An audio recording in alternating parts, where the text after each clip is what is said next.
Hi, Goddess of Love here. Again, kamusta kayo dyan mga goddess ko? So, yeah, another reading na naman tayo today for the fire signs, Aries, Leo, and Sag, no? So, yeah, kamusta kayo dyan mga fire signs natin dyan, no? So, let's see anong career situation nyo right now, and of course, possible lucky numbers or color nyo within this week, no, mga fire signs. So, let's start with you, Aries, no? So, yeah, kamusta kayo dyan, mga Aries natin dyan, no? So, let's see what's the situation, no, within your career right now, Aries, no? So, kuha tayo ng 2 cards for you, Aries. What's the career situation for you, Aries, no? So, 2 cards. So, 1 and, yeah. So, let's see what's that, no? Mga Aries natin. So, you have this, no? Continue partnership, no, investing, no, for some of you Aries, no, maybe you are a business owner, no, so sinasabi rito, no, maybe you are with a partnership, no, with a fire sign also, no, Aries, Leo, Sag, no, so yan, no, kumbaga sa business is mag-accept ka ng mga partnership, no, maybe kung may mga nag-o-offer sa'yo, something like that na mag-invest or magsabi ng investing nga, 'di ba, within your within your business, no, something like that, no. So kung may mga offers like may gustong mag-invest sa iyong business, accept, no, or kung meron ka mang partner, no, Aries, ay magtulungan daw kayo, no, within, no, ang partnership, no, right, no. So yeah, and of course, what is this? So manifestor, no, anything, no. So Aries, no, so this is your season din, no, ng manifesting, no, so naririnig ni God yung mga dinadasal mo, no, something like that, no, so may mga kahilingan kang matutupad, no, Aries, no, so keep on praying and keep on believing lang, no, sabing ganun dito. So wag kang mawawala ng pag-asa, no, you can manifest anything basta naniniwala ka, Aries, no. So ito yung sinasabi sa iyo dito, no. So, you can have the stability rin soon na hinahanap mo, no? Something like that, no? So, yeah, no? For some of you, kung sa businessman ay huwag kayong mag-alala, no? Lalago at magiging maganda rin ang inyong income, no? Within the business. And of course, kung sa job man, may magkakaroon kayo ng mga promotion, no? Soon, no? Not now, maybe, but soon, no? Just keep on praying and keep working harder, no? So, hindi naman agad-agad yan. Kailangan ng pagkilos, right? No? So, hindi pwedeng dasal lang din tayo ng dasal, but then, hindi natin ginagawa, no? Something like that, no? But then, because, di ba, you have this manifestor, no? So, sa nasabi dito talaga is, magagrant yung mga kahilingan nyo, no? Basta gawin nyo din yung part nyo, no? So, naririnig kayo ni universe, ni God, no? Something like that, no? So, ini-inform niya kayo na naririnig niya kayo, no? Something like that. So, what else? So, let's see what are the possible lucky numbers for you within this week, no? Aries, no? So, yeah, kuha tayo dito ng 3 cards, 6 cards, no? For you, Aries. So, 1, 2, 3, 4, 5, and 6, no? So, let's see what are the possible lucky numbers for you within this week, Aries, no? So, you have 47, color yellow again, no? Maraming nakakuha ng yellow. Maybe talaga ay, lucky color of this week, no? Within this week is yellow, no? So, maraming nakakuha ng yellow na mga signs, no? So, what else? 76. O, dalawa yung color mo, Aries, no? So, you also have gold, no? May gold ka rin. So, parang same din yan, di ba? Yellow and gold, no? Halos same, no? But then, either yellow or gold is your positive color within this week. So, you also have 75 and last 50, no? So, yan, no, mga Aries natin dyan. You have this 50, 47, 76, and 75, no? So, these are the numbers, no? Possible lucky numbers for you within this week, Aries, no? So, repeatedly, no, again, no, kapag nakita nyo to repeatedly within this week, no, you will receive something good, no, or some good news, no, positive news, no, and of course, ang iyong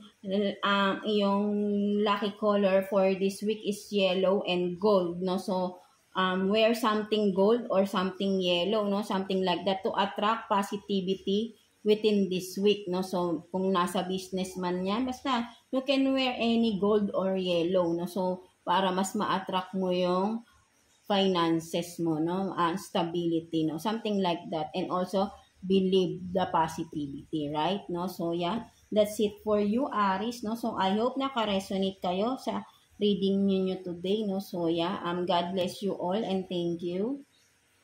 So yeah, no, let's proceed to you, Leo. So kamusta kayo dyan, mga Leo natin, right, no, so let's see what's the current situation mo, no, sa iyong career, no, mga Leo natin dyan. So, kuha tayo ng 3 cards for you, Leo, no, so, 3 cards, I mean 2 cards, 3 cards, 2 cards for you, Leo, no, career situation. So, let's see. So, yeah, no, for some of you, no, very specific din to, no, for some of you, you are a tarot reader, no? Yan, no, mga Leo, no? Or this is a confirmation na you are a tarot reader. Kaya mo na, no, Leo, no? So, kaya mo nang maging tarot reader. So, you can start this as your career din, no? Maybe pwedeng online, no? Something like that, no? So, this is your start of your career, no? Something like that, no, mga Leo, no? So, meron kayong ganitong ability, no, to read tarot cards, no, right? So, what else? Someone will help you on your journey, no? Yan, no, di ba? May journey kayo. So, you are also have this spiritual awakening, no? For some of you, Leo, no? So, marami talaga ngayong nag-a-awaken na, no? So, yan, no? Yan, no? For some of you, no, Leo, no? Meron dito ay may tutulong na tao sa inyo, no? Yeah. Sa inyong journey, no, whatever it is, no, mga Leo. So, kayo lang din nakakaalam nito, mga Leo, no. So, yan, no. And if ever naman, no, if i-apply natin to sa inyong business, no, for some of you, Leo, na are struggling sa business, no, there is someone, no, na makikipag-partnership sa'yo, collab sa'yo, no, and will help you, no, para maiayos ang inyong business, no, something like that, no. And also, kung sa job man ito, ay, yeah, merong tutulong sa'yo. Maybe you are just new sa yung company na pinagtatrabahuan right now, no, mga Leo. So, merong someone na tutulong sa'yo, no. So, wag kang mag-alala para maging familiar ka sa iyong bagong job, no. Something like that, no. So, maging ano ka lang, no, good follower, no. So, sa mga gustong magturo sa'yo, or tumulong sa'yo, no? Because kung may mga ideas sila na wala ka pa na hindi mo alam, accept it, no? So, wag mong i-block or something, wag mo silang yung magdi-disagree ka, no? Because some of the Leo, ganun kasi parang minsan din nila matanggap na merong mas magaling, no? Something like that, no? So, but then, no, I think because some of you are in this journey na, no, so you are accepting, no, bad or good, anything that is happened, no, so you are starting na to realize what is really life is, no, so you are now being so positive na right now, no, mga Leo, no? So that's good for you, no, so yeah, no, and for some of you naman na nag-aaral pa lang, no, medyo struggle kayo sa pagre-review, no, for some of you, baka nahirapan kayo sa mga, nyo, no, sa mga exams nyo, na parang may nakikuha ako dito na, parang may nahihirapan sa kanyang pagre-review, mga Leo, no, so, kailangan nyo ng, siguro, kailangan nyo ng, no, nararamdaman ko, sumasakit yung ulo mo, no, yeah, hindi mo makuha yung tamang pagre-review, no, right now. for some Leo, no? So kailangan mo lang ng matinding concentration dito, no, mga Leo natin, no? So while reviewing, no? So and then siguro maingay sa bahay nyo, no? Hindi ka talaga makapag-concentrate, no? For some of you na nagre-review, no? For the upcoming I don't know, bar exam ba to o board exam, no? Something like that, no? So yan, no, nagwo-worry ka right now, no, kasi parang feeling mo hindi mo makuha yung tamang pagre-review, no, something like that, no. So kailangan mo lang talaga siguro kahit siguro once or twice a week kung hindi ka makapag-review sa inyong house, pwedeng siguro pumunta ka muna somewhere na tahimik, or kasi pwedeng kung sa school, sa library, kaso lang, di ba, or paano ba yung, parang ang hirap ng kalagayan mo, no, Leo, no, nararamdaman ko yung inis mo sa mga kapatid mo ba to na magulo, no, kasi parang di ka makapag-review, no, na nagwo-worry ka na hindi ka makapag-review, no, something like that, naiinis ka na, no. So wag mo lang din unahan ng galit, no? So, kasi inuunahan mo ng inis, no? Kaya lalong hindi ka nakakapag-review ng mga Leo natin dyan, no? So, no? So, siguro kung talagang makahanap ka man lang sana ng kahit isang place lang na, siguro kahit hindi ka naman umalis ng bahay, di ba? Kasi nandyan ka naman, no? So, siguro pagtulog na lang yung kasi parang may mga maliliit kang kapatid, no, na magulo, no, for some of you Leo, no, so kaya hindi kayo makapag-review. Maybe oo, no, so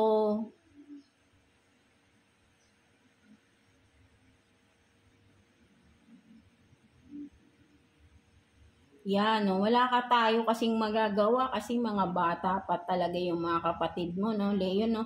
This is very specific, no, parang may nase-sense talaga ako na parang napoprostrate na, no, kasi malapit na ata yung iyong exam but then di mo pa talaga nagagawa yung tamang pagre-review, no, something like that, no. So but then wag kang ma-disappoint, no, Leo, no. So be positive lang, no, mga Leo natin dyan, no. So oo. Kumbaga parang siguro kausapin mo yung parents mo para sabihin mo sa kanila hindi ka makapag-review para yung mga kapatid mo siguro ay hindi ka muna magulo, no? Something like that, no? Siguro pwedeng magkulong ka sa isang kwarto muna, no? Even once or twice a week, no?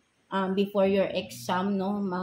Kailangan mo na talaga kasi ng matindi ang review dito, no? For some of you, no? Leo, no? So you are in hot-tempered talaga ngayon, no? So, no?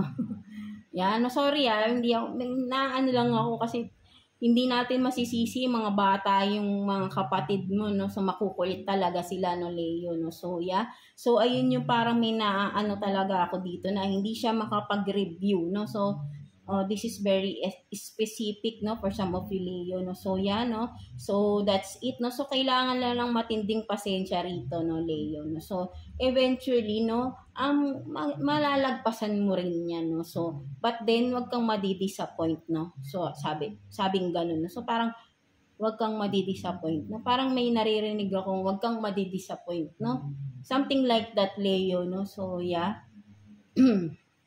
So, that's it for you, Leo. So, I hope may naka-resonate dito, no, sa reading nyo. And, tignan naman natin, possible lucky numbers for this week, mga Leo natin dyan, no. For you, possible lucky number within this week for you, mga Leo, no. So, let's see. Kuha tayo ng 6 cards for you, Leo. 6 cards. So, 1,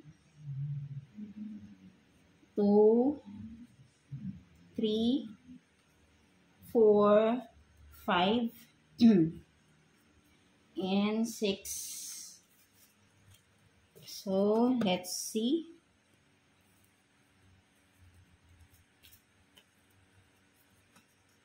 So, you have this 44, no? So, for some of you, this is an angel number, no? Leo, no? Maybe may message sa'yo ang iyong guides, no? So, check it out, no, sa Google, no? So, you have 2 and color green, no? So, maybe, kung yan, no, for some of you, mainitin ulo nyo, wear a color green, no, para mabawas-bawasan yung init ng ulo nyo, no, for some of you.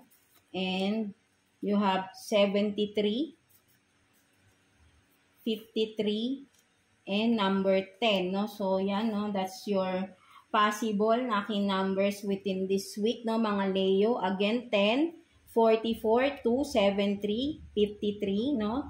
Also, you have this angel number 44, no? And you can check it out, no, sa Google, no?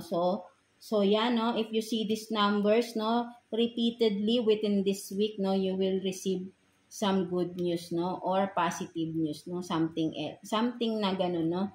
And also, you have this color green, no? So, wear something green, no, to attract positivity, no, within this week, no? Or if not, you can bring something na color green, no? So, you can still attract positivity, no? Lalo na kapag you are in around your business, a job man, ito, pumapasok ka sa work, or even na, yan nga, nag-aaral ka because career din yan, right? No? So, yeah, no? So, para maging positive, you can attract positivity, no, with the color green, no, within this week, no. So, yeah, that's it for you, Leo, no. So, I hope may naka-resonate dito, no, mga Leo natin dyan, no. So, yeah, God bless you all, Leo. So, yeah, no, let's proceed to you, Sag, no, Sagittarius. So, kamusta kayo dyan, mga Sagittarius natin dyan, no. So, let's see what's your career situation right now, no, mga Sag natin, no. So, kuha tayo ng 2 cards for you, Sag, for your career situation. So, yeah, one more. So, let's see what are those cards. So, you have this, no, doors opening, be open to receive, no. So, yan, no, for some of you, Sag, no, so, sinasabi rito, no, may mga opportunities talaga na paparating, no, sa'yo, no, mga. So, I think this is, multiple opportunities, no, doors are opening, no. So, yan, no, for some of you, maybe may mag-change ng career dito, no, because may mas magandang offer, no, or may mag-expand ng business, no, something like that, no. And then may mga mag-i-invest, no, for some of you, Sagittarius. And of course, kung nag-aaral pa lang kayo, mga Sag, no, kumbaga mas mapapadali, no, yung inyong mga yung inyong pagre-review, no, something like that, no. So because parang you are being motivated right now, no. So let's see what else change, 'di ba? Sabi ko sa iyo, no, some of you will change your career, no. So talagang nakalagay dito, no, change your path, your career. So it's time, no. So it's time for you, no, maybe for some of you, Sag, is hindi na maayos ang inyong career, no, businessman ito, job man ito, no. So maybe for some of you, nag-iisip na ng lumipat na, no, or magbago na ng business, lumipat na ng trabaho, no, for some of you. So it's a confirmation from the universe na tama yung decision mo, tama tong naiisip mo, Sag, no. So if there is an offer, no, so grab it, no. Maybe kung hindi man ito mas mataas dun sa dati mong job, no, but then if there is pag meron niyang offer sa'yo, grab it, because kung ikaw ay hindi na masaya dun sa sa previous work mo, no, so maybe this is the time, no, to change the career of yours, right, no. Or kung business, yeah, may mga mag-i-invest for you sa business mo, sa iyong sideline, whatever it is, no, or expansion ng iyong business, no. Yeah, so talagang kasi doors are opening, no. So be ready, no. So receive mo to, no, kung ano man ito, no, but then kailangan ay pag-aralan mo ding mabuti, no, before accepting offers or these opportunities, no, kasi ay kailangan yung talagang sigurado ka din, no, something like that, no. So yeah, that's it for you, Sag, no. So kuha tayo dito ng possible lucky numbers for you, Sag, no. Kuha tayo dito ng 6 cards for you, Sag. So, 1, 2, 3, 4, 5, and 6, no? So, let's see. So, you have this number 4, 11, no? So, you have angel number, no? Sag, no? 1, 1, no? So, check it out na lang din, no? There is a message from your angels, right? No? So, you have 50, number 3, 20, and 73, no? So, yeah, no? So, yeah, again, you have 4, 11, 50, 3, 20, and 73, no? Mga Sag natin dyan, no? So, again, meron kayong angel number 11, no? So, you can check it out, no? So, may message sa inyo ang iyong angel guides, no? Right? No? So, again, no? Once you see this, kung ano mang makita nyo ditong numbers, no? Within this week, repeatedly, no? You will receive some good news, positive news, no, for some of you Sagittarius, no. Kung wala man ay maybe this is not the right time pa for you, no. So just don't be disappointed, no. So laban-laban lang tayo sa buhay, right? No. So yeah, that's it for you mga fire signs natin dyan, Aries, Leo, and Sag, no. So I hope na naka-resonate kayo sa ating reading today, no. So again, no, fight lang, no. So and I'm happy na more of us are in this spiritual awakening. So yeah, no. So yeah, that's it for you mga fire signs, no. So God bless you all and thank you for watching fire signs.